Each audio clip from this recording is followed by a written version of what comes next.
Today I bought a small Frosty. This may not seem significant, but the fact is, I'm lactose intolerant. Purchasing a small Frosty, then, is no different than hiring someone to beat me. No different in essence.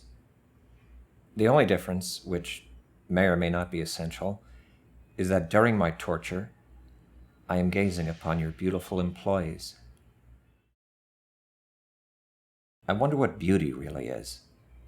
I know that the little girl, Wendy, who is pictured on your cups and bags, is beautiful, and so is the green descent into the valley.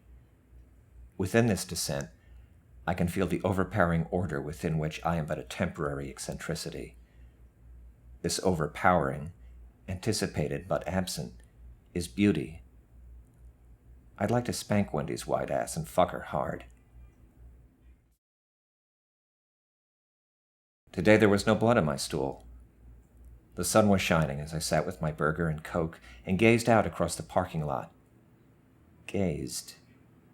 There is the place where what is feels itself slipping, with difficulty, into the fitful sleep of replica. I did not gaze. I was the sleep what is gazed through. One is confused, though, having truly shit. The great thing about Wendy's, one of the great things, is that no one ever has sex in this space. It's like sex is too selfish an activity to go on here. To be in Wendy's is to understand that there can be no one other. It is to disabuse oneself of that foolish hope, and thereby resume the animal in its more lonely, more mobbed mode of comportment. I often think about overeating. It's strange that I never have. Each bite of my mustard-only double cheeseburger is so good that I reel in the aftermath. The meaty goodness obliterates as much as it secures. I'm a fleshy bell, incapable of vibrating any more vigorously. If I rang out with any more force, I don't know that I would remain a bell. And I don't know that the air could stand me. Today I bought a salad just to look at it, smell it, rub it on my face. Again, I'm feeling like a doctor, but now the feeling is clearer. I feel like an ancient doctor, with ancient ideas about what need be done. I asked the register girl if it would be possible to have small holes drilled into my skull, so that good, strong coffee could be poured down onto my brain.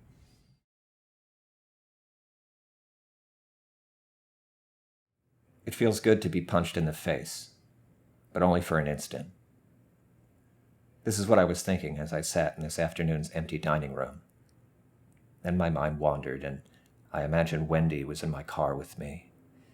She said, "I'd like you to take your fat tongue and run it from my asshole to my clit over and over again." I said, "I'd like you to punch me in the face." Thus it ran, the empty dining room filling. I sort of recognize your employees, but not so much as you'd think. I believe they recognize me. When I think about it, the faces that really stay etched in my mind are the faces of porn stars. Only in porn, it seems, does a face acquire the peculiar glow of its own most rhythmic ambiguity. It's sad to every day come to Wendy's and see faces that will never be given to me in their full porn depth.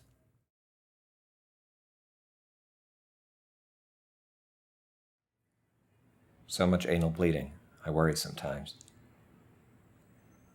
I wish Wendy's had a mascot community. Mascots can be used to deal with these kind of worries. You could have a Professor Steak Sandwich, who is both a steak sandwich and a rectal bleeder, and he could interact with the other mascots in ways that entertain, inform, and reassure us about rectal health and being at Wendy's. First, I have to thank the Lord Jesus Christ. It is only through him that I am able to order anything at all, let alone eat it.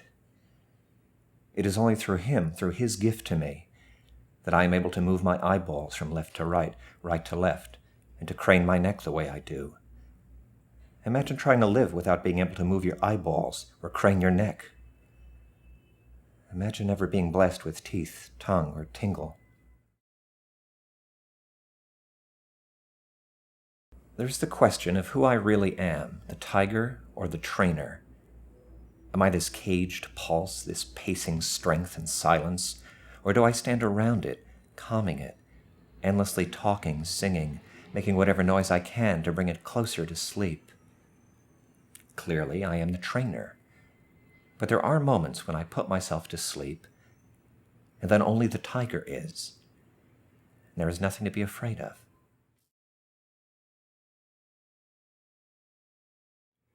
Everything comes to those who wait. Everything comes to those who don't wait, too. Everything comes. I guess that's the point. What to do, considering? I like to eat the flesh of certain animals 3 times a day, and to lick the flesh of my own animal. It seems callous to say so, but then saying in itself is a kind of sudden ignorance of where everything is coming.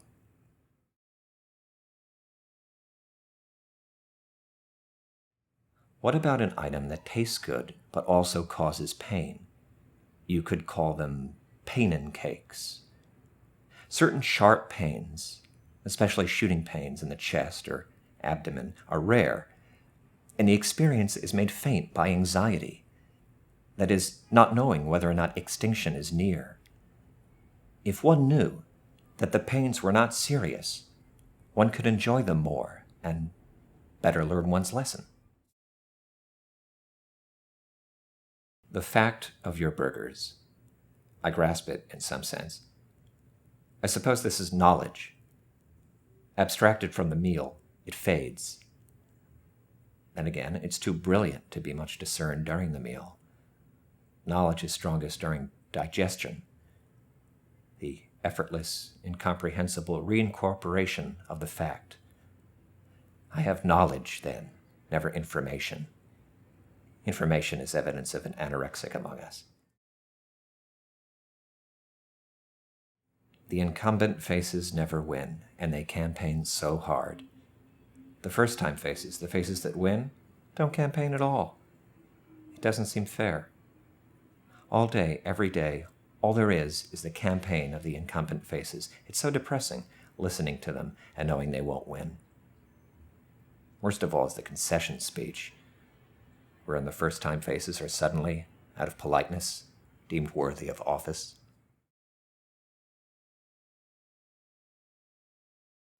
There was a sort of long line today. As I stood there in it among my species, I kept repeating, I have no constancy. I have no constancy. My species seemed to think that I was wrong, and seemed angry at me for being wrong in public. They are so easily frustrated by the truth. And the truth for them is just that ordinary awful time in which they have to wait to make an order.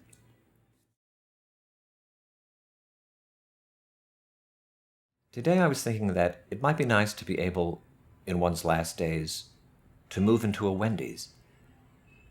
Perhaps a Wendy's life support system could even be created and given a Wendy's slant. Liquid fries, for instance, and burgers and Frosties continually dripped into one's vegetable dream locus. It would intensify the visits of the well, too, to see that such a care is being taken for their destiny. It is important to be no one, to be someone.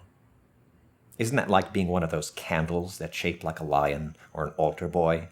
For a candle, how strange it is to worry over keeping a distinct shape. I see so many of these warriors, blind twisted forms melting under their tiny flames. My flame is huge. At the tedious party of relative difference, no one wants to sit near me. Very high in marijuana brownies. I could not speak today at the register. I kept stepping aside for the other customers and staring hard at the menu. I was overwhelmed by the chicken sandwich pictured there, but had no words for it. I kept saying, there. That one. The man dressed like a woman. It's hard to get served when one understands the signifier as a process.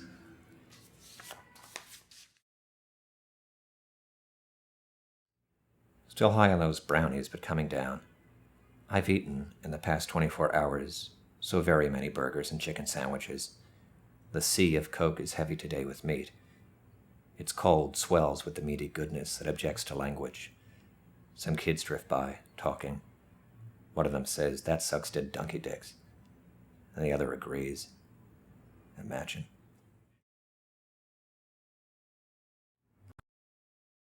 I love the cleanliness of a Wendy's. Such a clean is not in any sense a banishing of genitalia. It is the creation of a quiet, bright mind space that allows for the deliciousness of genitalia to become obvious. I look out over the colorful, clean tables and the pretty food posters, and I like people again. Each has a dick and balls, or a cunt and titties, which, clean, are simply enjoyable. Naturally, I think about smashing the skulls and the rib cages of the other customers. They stand in line so smug, like they were safe, outside the desires of or for another. It's as if for them there is no other's desire, as if desire was one thing and was ours. Restraining myself is not dishonest. It's a way of maintaining a keen sense of the unforeseeable injuries which shall reunite us. I'm a cute little puppy in a pound. Sometimes other customers are like people wandering through and not choosing me. Other times they're like pound employees, just getting done what they need to get done. Sometimes I think, which one of you will take me home and train me to be good? Sometimes I think, which one of you will put me to sleep? I wanted to say today to my register person that my penis was broad. My dick is broad, I would say, or, do you understand how broad my cock is? Maybe simply the breadth of my penis. What's the point? There are times when ambiguity is not a failure to tend to a specific concern, but rather is an articulation of the limits of concern, without which we are certainly nobody. Rather than restrict sexual activity to a specific set of acts, or restrict the articulation of such acts, we need only draw real lines, lines upon the earth, to mark whether or not sexuality is in this place active. The question is sex now, here? If it is, well then. If it isn't, as in Wendy's, it always isn't, then a campaign dawns, and we stand fast in the sexy inception of already failed propaganda. Today I walked in and they wrapped me in meat. They stitched the meat to me with empty sentences. They smeared the stitches with faces, I don't know whose. They wrapped it all up in my voice. But this never really worked. When I spoke, you could only hear the faces smeared into the stitches the color of meat. So I began, without confidence, to try to take off my voice. I don't think Wendy's coffee has such a good taste. This is not to say I don't like it. I like it very much. Its poor taste keeps my intentions clear. I drink coffee for the enthusiasm prod, not for the taste. The taste, when it is too pleasant, can distract one from what matters most, the deep writhing jolt. Of course, some taste is necessary, so the jolt seems, at bottom, inadvertent. Today I had a biggie. Usually I just have a small and refill while I pay more. But today I needed a biggie inside me. Some days I guess are like that. Only a biggie will do. You wake up and you know, today I will get a biggie, and I will put it inside me, and I will feel better. One time I saw a guy with 3 biggies at once. One wonders not about him, but about what it is that holds us back. I love to watch a dick slamming in and out of a cunt or an asshole. The only way TV could enhance Wendy's is if it was confined to showing nonstop hardcore pornography without sound. No ridiculous assertion of plot or personality. Just the real pleasure of lacking language. Just a reassuring view of the signifier itself as it finds its way to its ancient hiding place in broad daylight. If we think of the future as the pretty-titty barbecue, and the past as a motion excreting machine, excreting through the pores, we get a much clearer picture of the present. While the present is forever beginning to be a buffet, it is always already eaten away to the point of shimmering. This shimmering should not be confused with what is actually edible.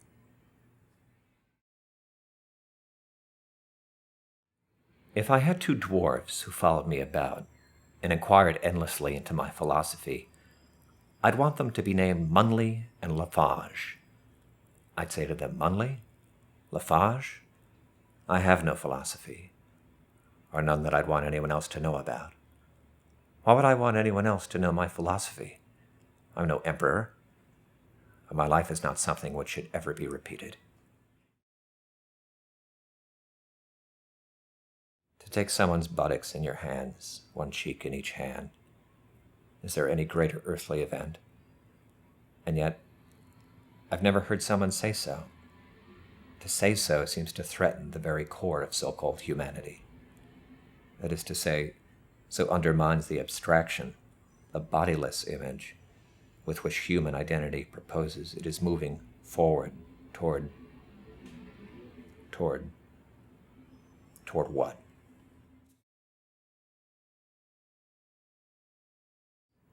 I sometimes think of working at Wendy's. It would be so fine, so glamorous, to fulfill so many pressing wanton needs in such a short period of time. I don't know that it wouldn't go to my head. I think I have so far resisted the idea for this reason. Also, I've always suspected that, glamour aside, it is better to be served than to serve, better to give than to receive orders. Every day I walk to Wendy's. As I approach, especially crossing the parking lot, I begin to feel powerfully ordinary. I feel like I am who I have always been, and like I'm going somewhere to stay. I feel all stories returning to myth, a dense forest returning to a bed of bright seeds. As I assert my order, the most routine in the world hides me in its wake, as mysteriously fitting as a midget's big penis.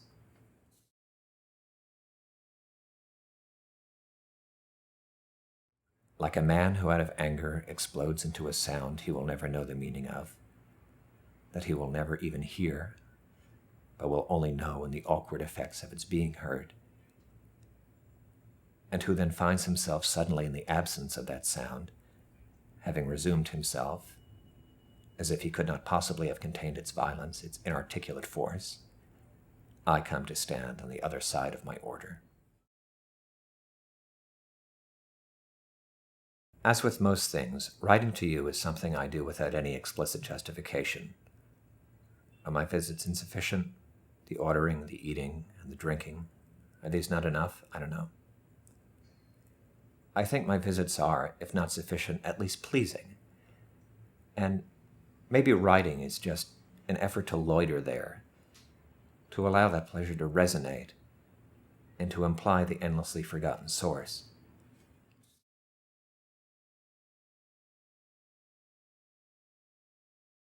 Wendy is not a girl. She is a sign. This means she does not have appendages or orifices. She is herself, at once, an appendage and an orifice. As a sign, she holds within herself, radiantly implicit, that orifice which language must always already have penetrated, just as she holds into view the penetrating appendage. She is a girl only in the mind of the customer, the lonely, hermaphroditic homestead of significance. For no reason, no event, do I persist, echo. I persist, echo, only in order not to, and not to. I am a defense, altogether a defense, and a defense employed by I know not who. Sometimes, my meal finished, I sit in my booth and wonder, what am I defending? And I can only answer, I am defending whatever it is that I am devouring. Big hole, little hole, eaten whole plow. You didn't eat me because I'm not now. Big hole, little hole, shittin' hole plow. You didn't eat me because I'm not now. Big hole, little hole, dying hole plow. You didn't know me, you didn't know how. Big hole, little hole, speaking hole, wow. You didn't come here, you were the plow. Year end time again. Later maybe cheap moan lodging with countless vacancies. Of course, blunt costumes include themselves. Who arrives in splinters and undresses the brain-dead grooms? Who withdraws like animal sound? Uncle popping butt dress. Who hides like a book in the sauce which doesn't work, the book which sells. What did I tell you?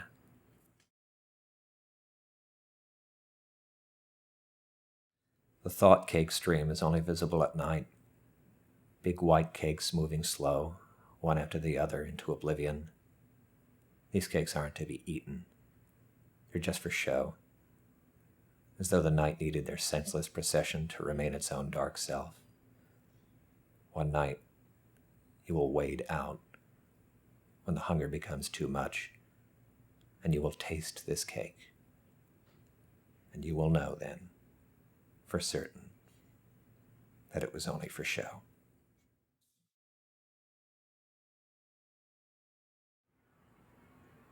Can you not feel Wendy's blindness, her exile, as she looks down at you from the sign? What terrible thing has she done to deserve exile in such a barren place? She, like Oedipus, was a child. Surviving infancy is the true Oedipal crime, and the Wendy sign encompasses the whole of this drama, illuminating the crime, the child, with its endless eye-bursting punishment, the sign.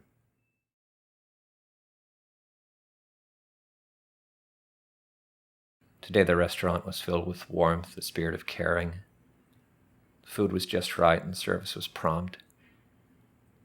For the first time this season, snow began to fall. Parents laughed with their children. Handsome employees made witty but not inconsiderate remarks. Retired couples were given extra value coupons. I felt like getting fucked up and watching TV forever.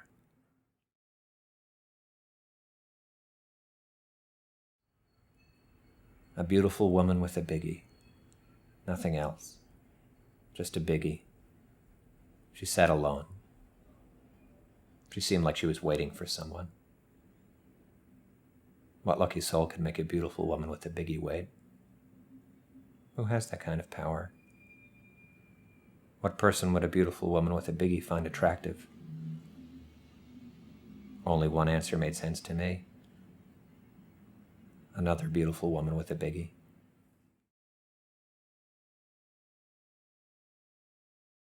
It's good, this not knowing anyone's name. The employees have name tags, but no one believes them. Their anonymity is far too obvious. How monstrous to introduce oneself to one's register person. How useless, how wearying that information is. Only the shouted names of children make sense here, denoting not a person, but a drifting off, a subversive fascination. If we are to believe what modern science has to tell us, we should really relax. That is, we are a sea, not a tenant farmer. Wendy's, while quite actively participating in the tenant farming structure, takes pains to conceal its participation. This is not a deceit. It is a way of demonstrating that the sea, so long as it rises up against the tenant farming structure, is incapable of relaxing.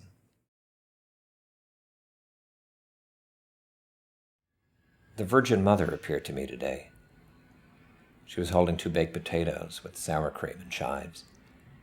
"They're delicious," she said, and she smiled, emanating a great white light.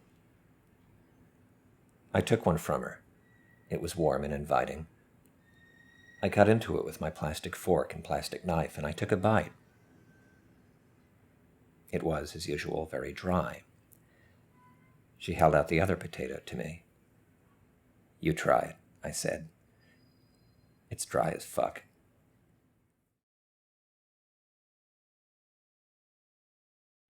If I had a dog, I would want to call it either Chicken or The Chicken.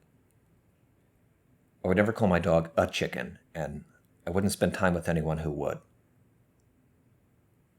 I think most dogs inclined want to call them Chicken, but there are certainly a few who make the definite article seem fitting, if not necessary. The best thing, though, is not to have a dog. Today I had $15 worth of coffees. I got them one at a time and dined in. The first 5 were leisurely, but then the leisure disintegrated. I went through the last 5 in about 5 minutes. After a while, the register girl looked at her manager as if to say, "Is there something we should do?" The manager said nothing. I said nothing. We understood one another perfectly.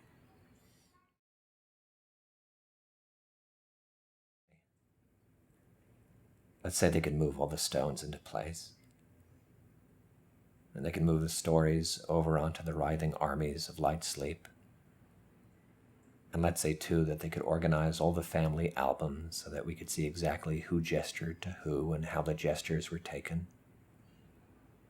Say they could even move the sea bottom into vacant lots. With all this done, they'd be no less determined by a little slap and tickle. To stroke another customer's head, run my fingers through his hair and whisper to him, "You're going to be all right." I would be called responsible for doing all of this if he was bleeding to death on the floor, but I would be called inappropriate if I did it when he was in good health. I would be like old trustworthy prophets, called a nuisance and promptly arrested.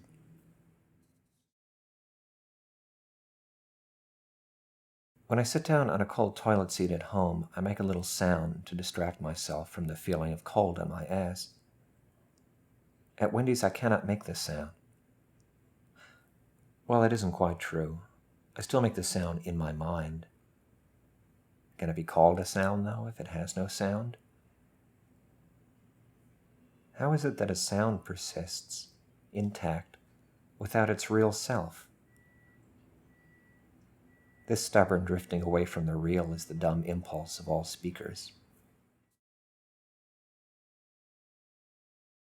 Uncalled for boy sounds strum the bloody tits. The feathers fall out of the birds. The birds fall out of the trees. The trees fall out of the ground. There is no sound. There is no lost and found. The bloody tits lack a symbol. The boy sounds strum the lack. There is no sound. The birds fall back into the fallen trees. The feathers fall back into the birds. Wendy's is hiring.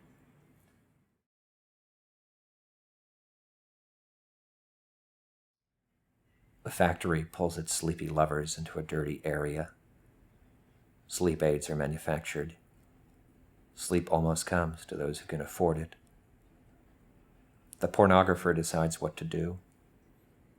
The actors say they understand. Big lights are hauled in and arranged on a couch. The couch is not special. The actors are not acting. The factory feels betrayed, steps up production. The actors could almost sleep now.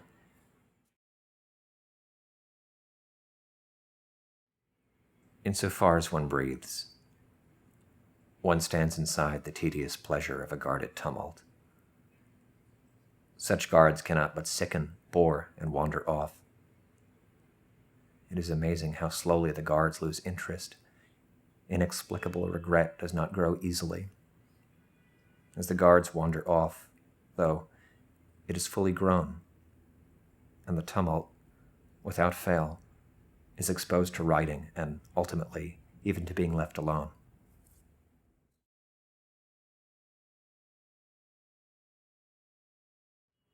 If we must put people to death, why not at Wendy's? Is midnight in a prison basement better? Wendy's provides the two things an execution needs most: plenty of light and refreshments. The light allows the condemned to feel death as an inevitable blending. The refreshments allow the audience to take in their own hands the tamed substance and to feel themselves securely on this side of the blender.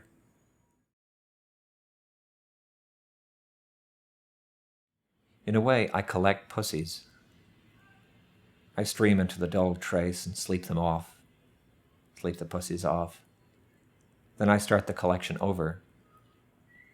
It's easy, but it's so painful I sometimes have to lash out at inanimate objects. The pain is least when I can find someone else who has a collection and likes to talk.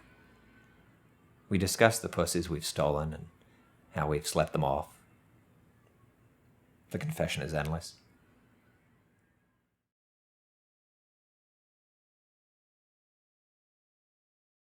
You know what I like. I like to arrive home and find everything missing, even the plastic cutlery. I like some dogs out back looking. And we can settle into the empty living room and speak our fatal disease. We will be so much in love, going for diagnosis together and coming back to the house to find everything missing. Oh God, how warm the floor is on those nights. How beautiful your eyes.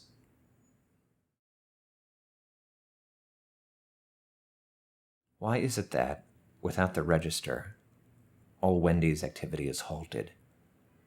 Ordering, eating, preparing the food. Are we to believe all of this is subservient to the cash transaction? Marx wanted to take a sledgehammer to all registers. He hoped we'd recover our senses in the long lines that ensued. I don't think he understood how awful it is to actually climb over the counter.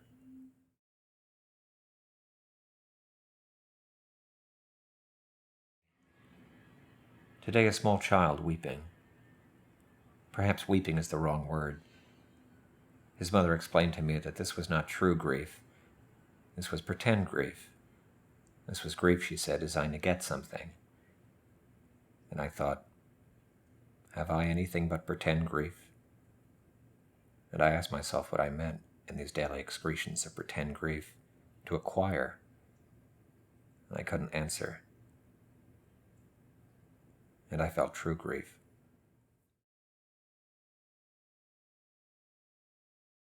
I've been sort of hesitant to mention this, but I believe that one of your employees, you must know the one I speak of, is a beaver. It's impossible to look into her face, to hear the sound she makes, to see the way she moves, the way she carries bits of wood, and not feel that this is a beaver. I've not mentioned this before because, obviously, beavers are powerful creatures.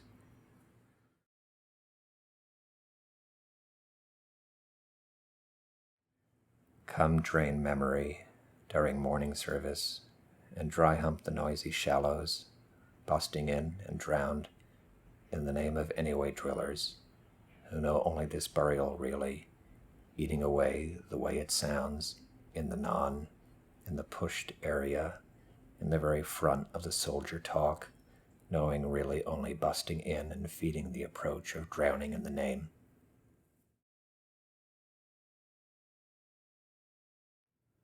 What a joy it is to be alive, to wake late in the morning and have cups and cups and cups of coffee, and in the heightened blind pulse that follows to play, to let language have its way, to let the business of the day close down with all of us still inside. We absolutely hang together in how dim the day gets. We hang by sentences. Listen. We hang by the sound of the shadow of a thread.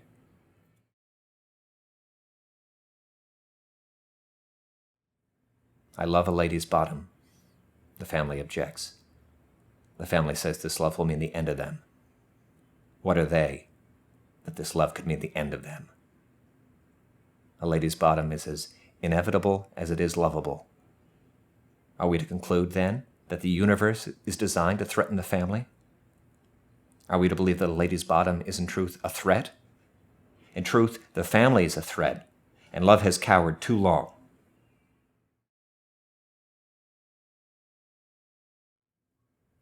I don't think any of us would deny there are tufted customers. We can certainly look the other way. Or worse, we can pressure these customers to conceal their tufts. We oscillate, I think, between these two strategies. This oscillation should be understood as an impotency and used to actively locate the threshold of presence. That we cannot survive this threshold is as irrelevant as the tufts themselves.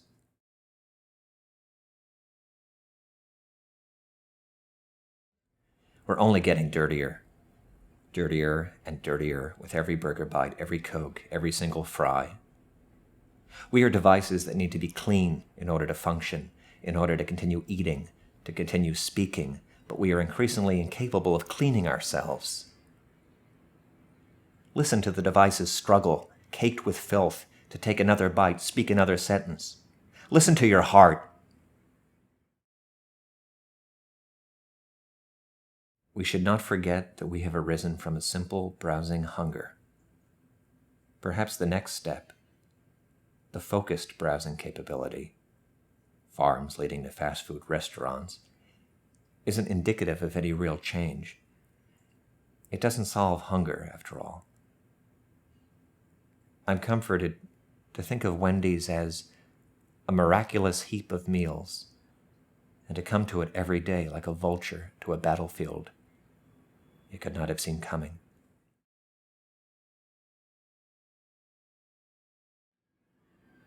These fucking teeny bopper cunts. They'll steal your man as soon as look at you. Even if you don't have a man, they'll steal him. They'll steal him. And they'll take him back to their fucking teeny bopper bedroom. Then they'll suck his dick real slow as though they've never sucked a dick before. And they'll say, "It's so big," even if it isn't. And then afterwards they'll act like they never said it was big at all.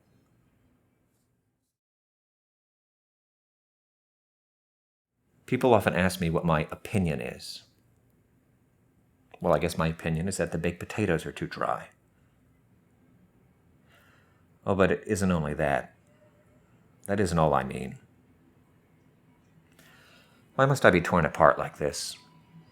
Why must we converse with one another in this fashion, this opinion exchange? Is there no alternative? Isn't it possible to restrict ourselves to the facts? Would that be so terrible?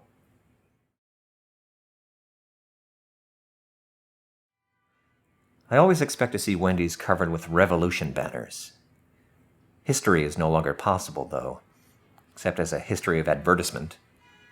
A cry of revolution from Wendy's would be taken no differently than Taco Bell's cry of run for the border. Each is an attempt to generate hunger and to prefigure its outcome. Could revolution have ever been anything more?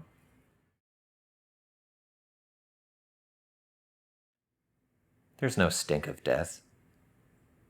It's just a warmish wacky woo, a shining shimmy shoe. Hunt the ice if it comes to that, my honorable Antarctic brethren. Let the sun make of this hole a wordy casket. We shall feast upon ice tonight in our wordy caskets. Our sun shall preen down its wacky woo, shimmy shoo, and as the feast melts, an educated guest shall never fail to leap and snort at the stink of death.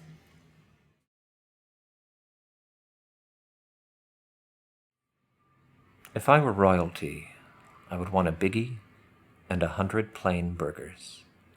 I would throw away the buns and lay the burgers side by side on the sidewalk so as to form a bed. I would take off all my clothes and lie down in the bed with my biggie. As people pass by, I would say, "Behold the meaty bed of royalty. Behold the final biggie." And I would relax there until I was arrested. The animals don't coincide. What a mess. If only it was that simple. The worst part is that it's loud, and it may not be that the mess is loud. It may be that each animal is loud, and that the mess, the uncoincidental arena, is only ever as quiet as it is hungry.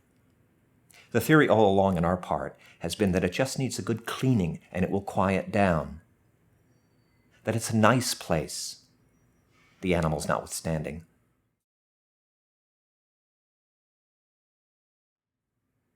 In my mind, Wendy, you are like someone in a silent movie. Too slow when you're still, but then too fast when you move. And you have that same blank introspection, as if struggling to convey something. Perhaps the reason for your ridiculous outfit. I wish I could help you tell me. It's not your fault. It's the fault of this movie. My mind. It's a silent movie and will never be otherwise.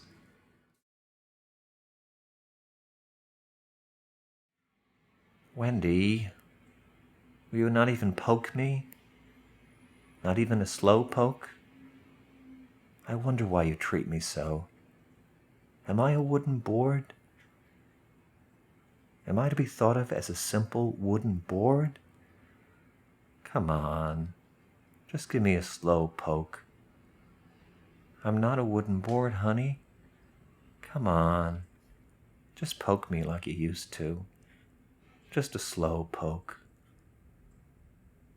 Look into my eyes. Are these the eyes of a wooden board?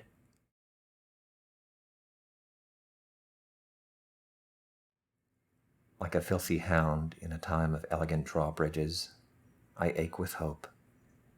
Like a remembered fuck, I coat the storyteller with day darkness. Like a tourist's camera accidentally dropped overboard, I tumble into darkness without capturing it. Like a famous gun, I continually assert an incongruous sense of the ordinary. Like an inarticulate indictment, I outlast every ecstasy.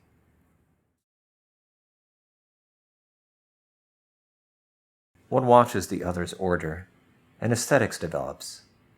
It's not the worst thing that could happen. Yes, a weariness lurks often in the obvious next step. The dream of a school. The only thing worse than endeavoring to create a school is endeavoring to maintain a school. That is why I like, above all, those customers who in the middle of their order and quite without warning change their minds.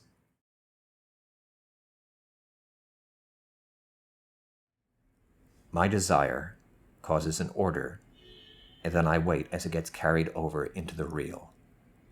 This carrying over produces a delicious fact, which the order cannot have signified. The order drifts away, then, from the delicious fact. Drifts into mere words. The delicious fact, in turn, causes its own pulverization. Factless, the dreadful noise of preparation continues for a whole other order.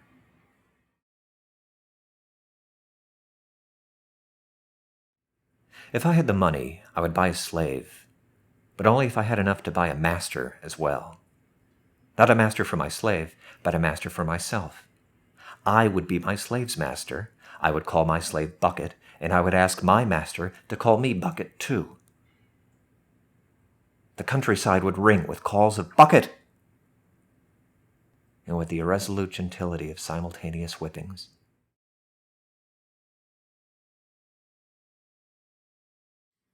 Today there was a dog in the road.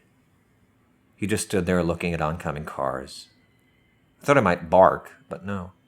He just looked. I could imagine the irritated driver saying, "What is he doing?" He was just looking. I felt such a camaraderie, myself and this dog, standing our ground in the midst of a brutal foreign routine, unimpressed with it, unwilling to cower before its fast disappearing machines.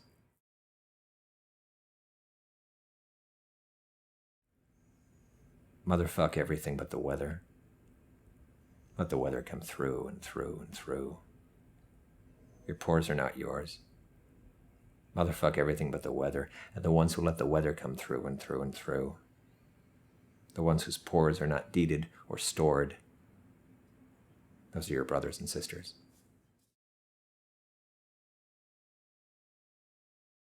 Standing there waiting for fries, me and this older man.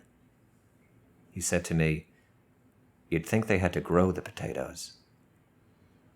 I replied a bit too loud, "Daddy, fuck me." The man seemed angry.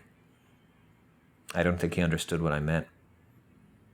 It's as though we were on the same field, playing different games. He, however, seemed not able to understand that a different game from his own was possible.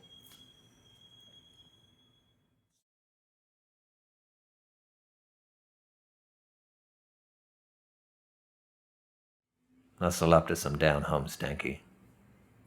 Must feels proposing names for the rut that feeds him and eats him up. Shut up already. And we got minds of our own. Is it for us or for the must feels to nuzzle up to the stanky rut? And we got nuzzles of our own. The must feels need be silenced altogether and with complacency. Ain't no other way to get back down home.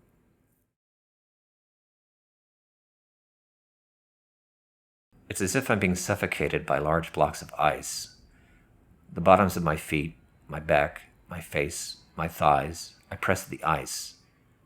Each effort succeeds in postponing suffocation by establishing a pain that suffocation cannot contain. The pain hems and haws in the suffocation, and joyful is the silence of its disappearing crest. I wish I had been born without limbs.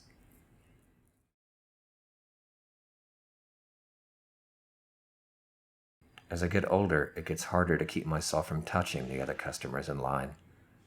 When I'm feverish, as I am today, this is especially true. You obese, you aged smokers, lucky ones. You tall, lonely kids, sluggish, clean women. You men standing guard all day and all night over your own flavorful stupor. How beautiful you are to touch in my mind.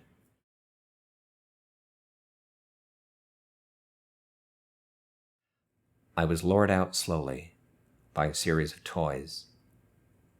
Each new toy appeared to be a new step toward establishing me in an eternal state of play.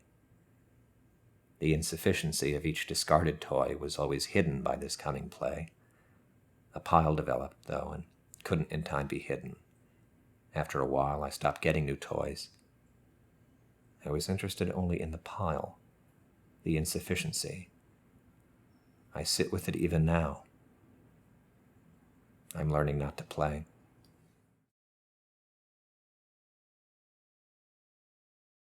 Savages knew better this ground we merely count on. They gathered it with ornate, stabbing shouts.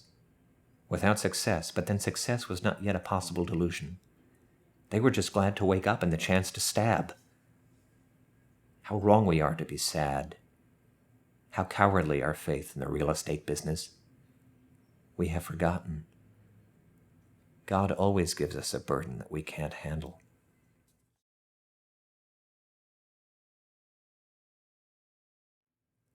I like a full, hard bowel movement when I shit at Wendy's.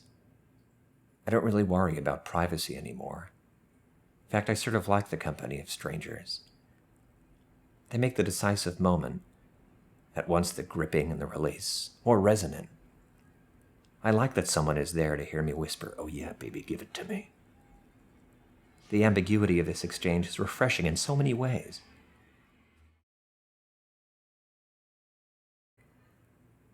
But then there is no understanding without the fort.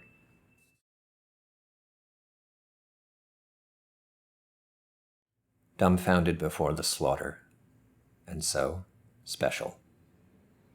Shall we consider the dumbfounding? No, the dumbfounding is over. We shall consider a memory of the dumbfounding. We shall tease a memory out from the slaughter bed, and from the sleeping slaughterer songs. We have a lot of work to do. Insofar as we succeed in it, we establish one thing: being not special.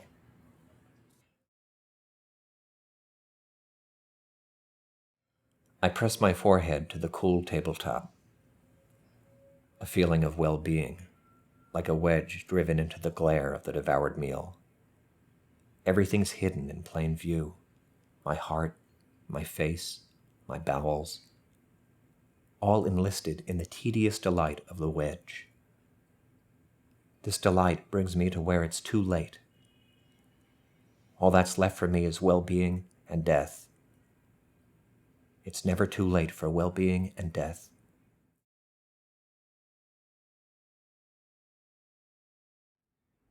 We shall swing by the anal ranch, pick up the Lord, and we shall have a butt-fuck weekend. The Lord will have a biggie. Our faces will be dripping with hot cum, and we shall notice the way muscle is. The Lord will be our butt-fuck buddy, and we will be the butt-fuck buddies of the Lord. But never it shall spill, the biggie of the Lord, not ever.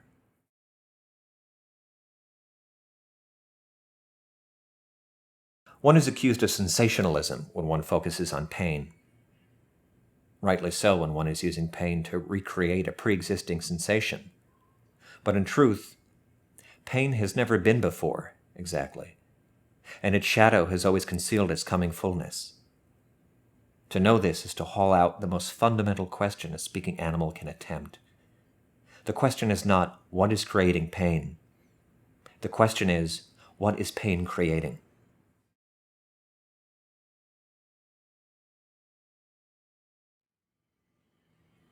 Often I come to Wendy's looking like, who'd have thought it? This is only ever an indication that I am still appropriate, which is to say, still overdetermined by a fascination with the meaty crux. You can call me a scientist if you want to, but if you do, you don't understand how hungry I am. Sometimes I am so hungry, I wear a white belt with white pants.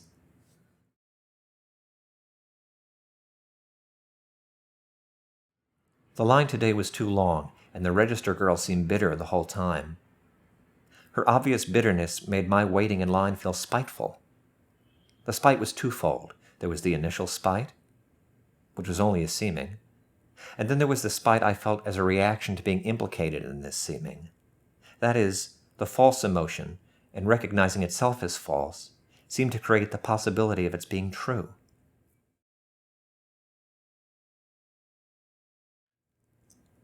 If I was in the audience of a talk show, and I was lucky enough to be chosen to make a comment, I would say, you can't have your cake and eat it too.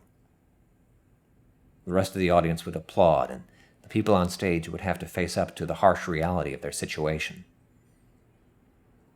Given a second chance to comment, I would say, the Lord rapes us in mysterious ways.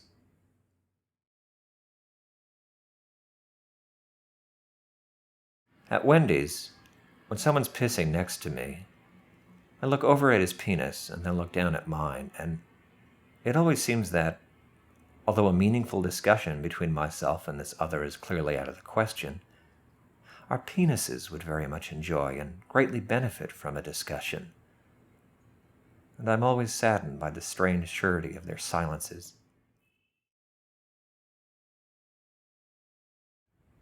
It is rare for a baby to be so bad that it is sentenced to be hanged, and even rarer for the sentence to be carried out.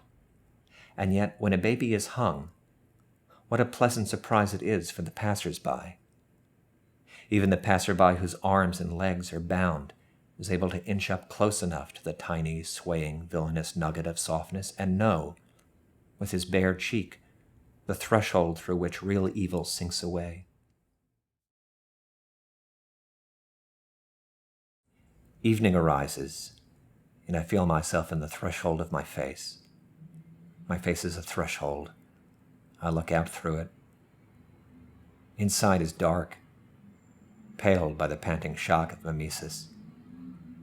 Outside is just another inside, but less pale and more conducive to bouts of brutal dancing.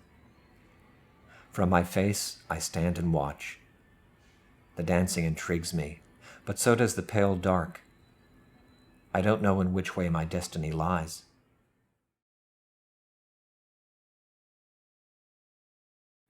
Some would say that these letters are bringing about no real change.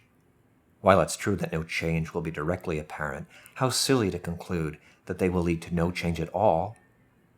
This is to reduce the incredibly complex pressures and residues of history to a simple series of discrete events.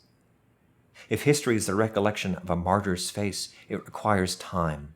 It requires the fidgeting testimony of the whole attendant mob.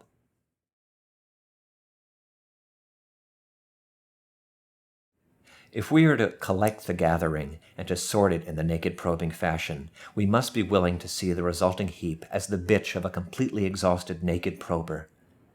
The naked prober, because he is completely exhausted, will not deny that this is true, and we may mistakenly understand his silence as resplendent.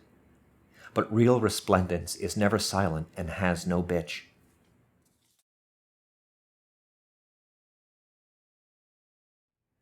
I detest the mode. All the intrepid, able-bodied heroes in the history of human enthusiasm leave me no choice.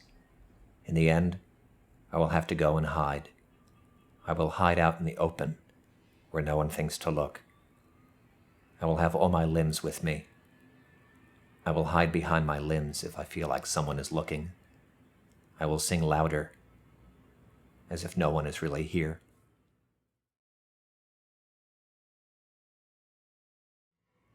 Tell us about your visit.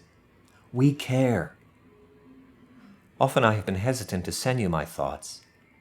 Without this unconditional interest of yours, would I have had the courage to bring some of my visits to language? You don't say, tell us about your pleasant visit. No, you care, and caring means tending to the real visit in all its difficulty. Knowing beforehand that you appreciate my comments means so much to me. Thank you. The bleeders in the horizon somehow procreate, somehow keep up their vegetarian moan. The horizon doesn't bleed. Don't let anyone tell you the horizon bleeds. And don't let them tell you we need to understand how the bleeders procreate either. Such understanding only ever leads to the ridiculous attempt to establish an honest chaperone.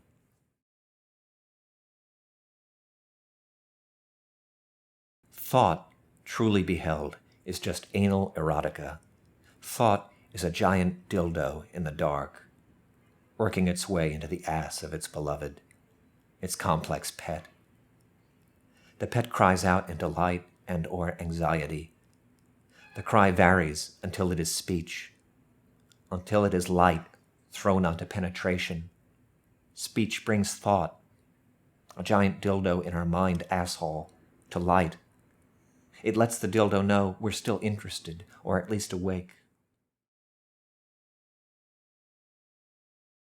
I like to think that deep down we're all surgeons, and not just any surgeons, but surgeons on a doomed airship. That is, there are grounds for postponing surgery, and we all know it. We know it, but we don't want to accept it. To accept it would mean giving ourselves over to drowning in the impasse at the heart of every honest consultation.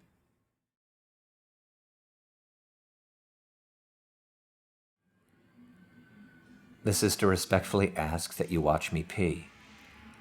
I have the feeling that I am peeing wrong, and as it stands, what's to stop me? I suspect that there must be many others in this predicament. Once one realizes how absolutely alone one is when one is alone in a restroom, one is inevitably tempted to pee in a wrong way. To create this temptation seems to me an act of remarkable malice.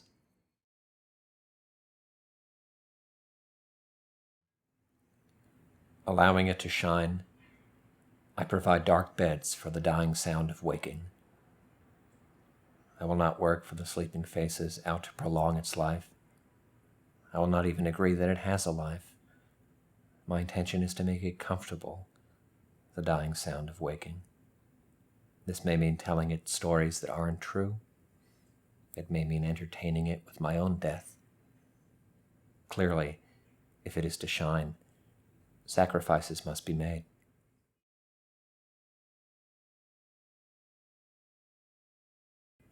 I'd like to have my muscles removed, resume the inanimate. Wendy's allows me to extract myself from the retarded narcissism of animal thrivings. I sit still in a warm booth and get thought. All movement wants, in the end, is stillness. The animate is just the failure of movement to get what it wants. One sleeping body. The road to heaven is paved with meat. The road to meat is not paved at all.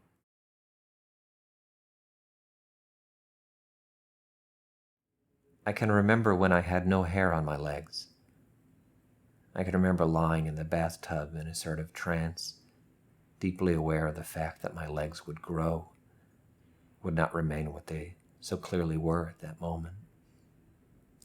Looking at my legs now, I wonder how I ever pulled myself out of that trance. I guess one can get used to absolutely anything.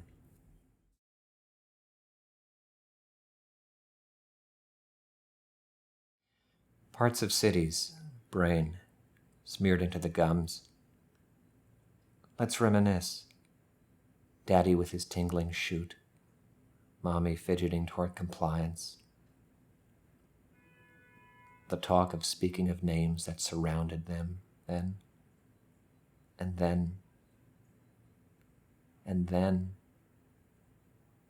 and then. Those who hesitate are found.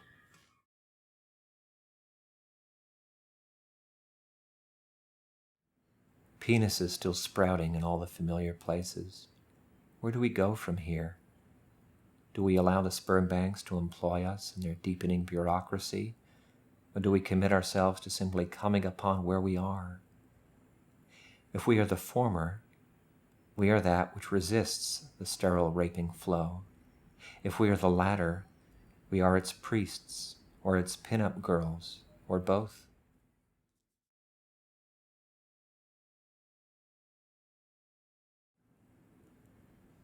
I took my Frosty into the bathroom and sat it on the floor.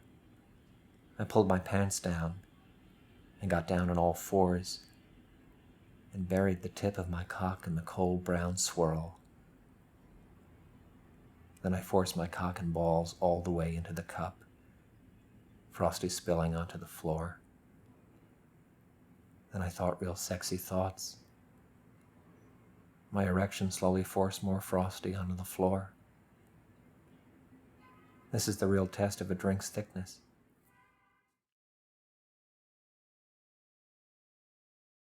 It's fair to say the way today is a balmy reservoir, at least for us, and for the other more complicated tubes.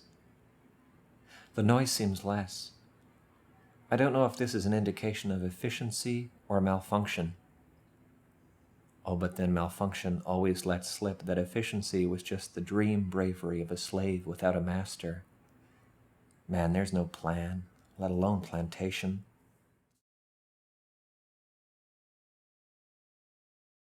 Help! This helmet is fusing with my skull.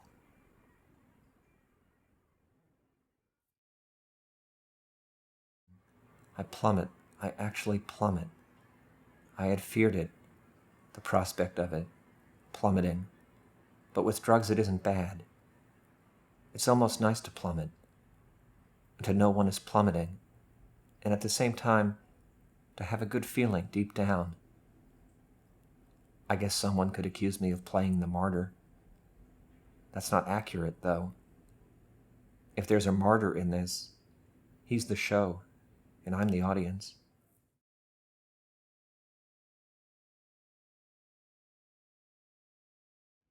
Pain and sleep and dull flocks of noise, stitching them together with what flesh there is. Notice how deep the flocks carry the needle into one and then the other. One gets the impression it will fall all apart in time. And though quite impossible to believe, this impression is nevertheless the whole truth.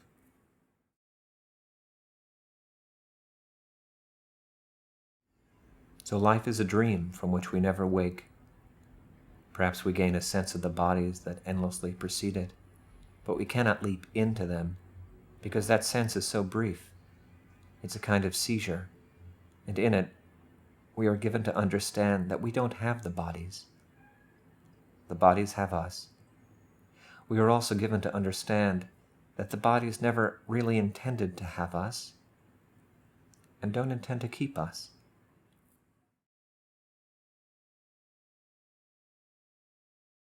Happy humpy problem grave, do your incomes rhyme? I know the work you do you know mine?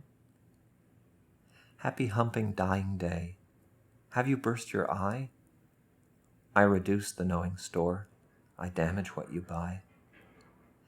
Happy humpy shattered glare, must you keep a spy? I wish I could speak with you, I wish I could make you cry. Mum drool erection smothering attention at the behest of a towering, devouring, one-time only sleeping face. Smothering predictably. They are indeed drool, but at the same time with a quickness, an ability to found themselves already erect in the fictive interior, causing the invaluable embarrassment of its sudden debut. There is a fry on the floor.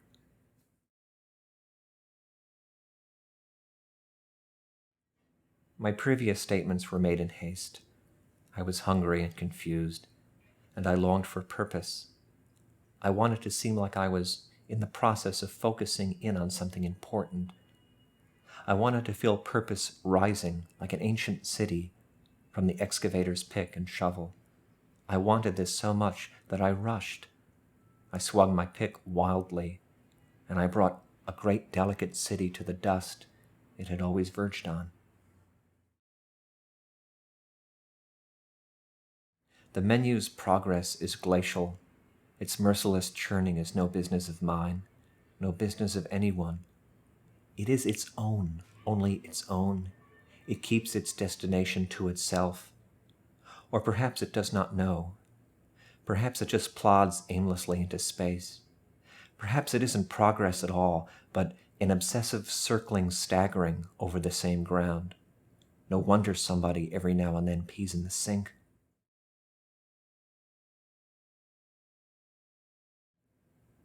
I will miss this spectacle, sorely miss. I sorely miss it now. The children writhing on the floor, half imagining how near they are to being set at ease. Meat induces sleep, they told me when I was a child. But what does sleep induce? Please accept my apology. It was never my intention to be actual.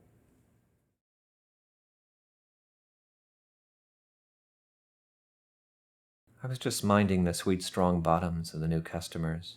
Why is it the bottoms of the new customers always seem sweeter and stronger? Today I forced myself to eat a burger, knowing full well I would not be able to keep it down. How useless I have become, how bottomless the mind.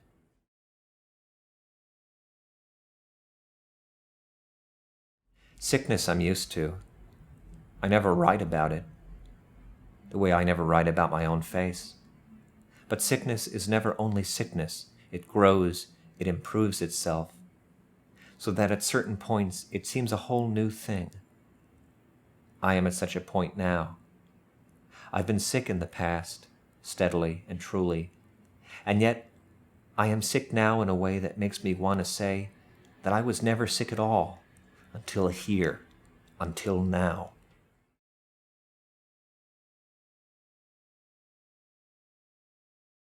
To be dead in the summertime is lucky.